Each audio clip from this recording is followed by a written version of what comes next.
Hello students, this is Adarsh Pathak, social science teacher. Today we will discuss the chapter colonization of India part second. Okay. Previous video में आप ये पढ़ चुके हैं कि east India company ने बंगाल में कैसे पूरा अधिकार कर लिया था और वहाँ की दीवानी भी प्राप्त कर लिया था। इस चैप्टर में हम लोग एक्सपेंशन ऑफ कंपनी रूल ये पढ़ेंगे। So let us start. East India company use variety of political and economic method to extend its influence. It appointed residents in Indian states. They interfered in the internal affairs of subsidiary alliances.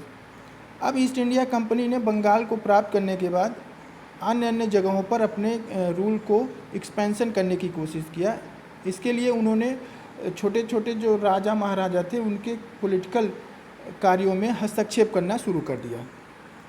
Tipu Sultan the tiger of Mysore. Tipu Sultan was the son of King Hyder Ali and was a very strong ruler in the state of Mysore. In 1785, Tipu controlled the trade of Malabar coast and stopped the export of sandalwood, paper and cardamom. Tipu Sultan जो थे वो हैदर अली के बेटे थे। मैसूर में इनका शासन था। 1785 में इन्होंने जो मालाबार कोस्ट है उसका जो ट्रेड होता था उसको पूरा कंट्रोल कर लिया। What happened next? Tipu was killed in 1799 in Seringpatnam and Udiyats were now the new kings. Okay, Tipu Sultan अंग्रेज़ों के साथ में लड़ाई लड़ते हुए 1799 में सेरिंगपट्टनम में मारे गए। उसके बाद से मैसूर पर अंग्रेज़ों का अधिकार हो गया। War with Marathas. In late 18th century company fought battle with Marathas. The Marathas were subdued and in second Anglo-Marathas war Orissa and territories of Yamuna and Agra were lost to British. Mysore जीतने के बाद अंग्रेज़ों ने मराठास के पॉलिटिकल कार्यों में हस्तक्षेप करना शुरू कर दिया और मराठाओं को अपने अधीन लाने की कोशिश किया, जिससे मराठाओं और अंग्रेज़ों के बीच बैटल होना शुरू हो गया। Marathas were finally crushed in third Anglo Marathas war 1817 to 18. Maratha अंततः तृतीय आंग्ल मराठा वार में हरा दिए गए, पराजित कर दिए गए 1817 और 18 में। British the paramount power. East India Company under Lord Hastings governor general 1813 to 23 initiated a policy of paramountcy supreme power. East India Company के जो गवर्नर थे लॉर्ड हेस्टिंग्स, उन्होंने एक पॉलिसी पैरामाउंटी सुप्रीम पावर की पॉलिसी को adopt करना शुरू कर दिया। British the paramount power. They did become so and not only annexed most parts of India including Punjab in 1849 but also establish indirect rule in Afghanistan in 1842. उसने अपने इस system के द्वारा पूरे पंजाब को, पूरे जो छोटे छोटे हिस्से थे उसको अपने अधिकार में लाया और जो अंग्रेजी शासन से दूर हिस्से थे जैसे अफ़गानिस्तान उसको भी अप्रत्यक्ष रूप से अपने कंट्रोल में लाया। Doctrine of labs.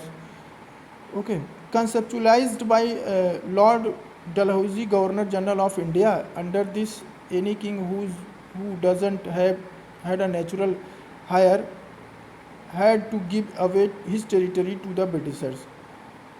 Lord Dalhousie जो उस समय गवर्नर जनरल थे, उन्होंने डॉक्ट्रिन ऑफ लैब्स की नीति अपनाया।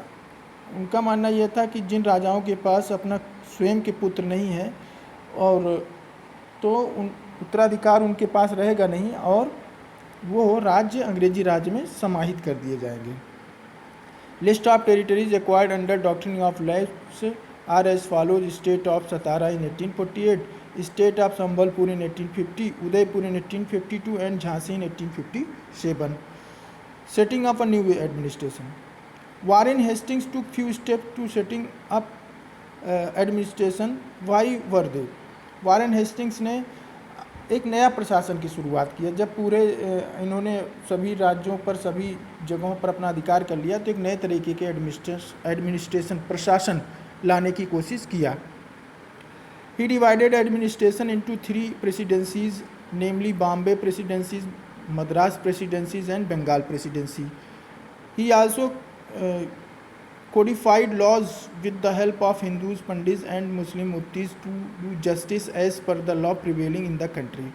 इन्होंने जस्टिस पर भी ध्यान दिया और हिंदू पंडित और मुस्लिम मुफ्तीज़ के द्वारा इन्होंने कुछ लॉ एंड ऑर्डर्स भी बनाए. Establish court such as criminal court, फौजदारी अदालत एंड सिविल कोर्ट, दीवानी अदालत. He also appointed collectors to collect revenues and to maintain law and order, and the lost company army.